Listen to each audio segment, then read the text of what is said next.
Эрүүл мэндийн яам, глобал сангийн дэмжлэгтэй доох сүрьеэг эмтөсөл Монголын сүрьеэтэй тэмцэх нийгэмлэг. БЦЖ вакцин гэж юу вэ?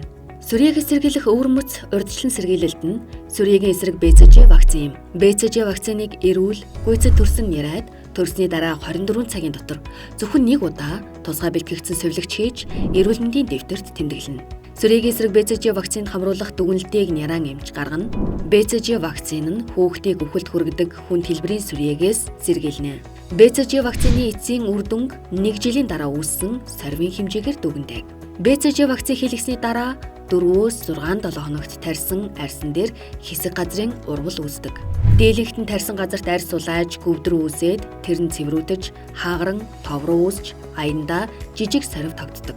Сорив үүсч дуустал буюу вакцин хийсний дараах урвал дунджаар 6-аас 17 хоногийн хугацаанд явагдаж дуусах ба дээд тал нь 6 сар ба түүнээс дээш хэтрэхгүй байна. Заримдаа БЦЖ вакцин хийсэн газар өнгөгүй толб үүсдэг. Энэ бүх өөрчлөлтүүд нь хэвийн бөгөөд ямар нэг эмийн бодис хэрэглэх шаардлагагүй байдаг.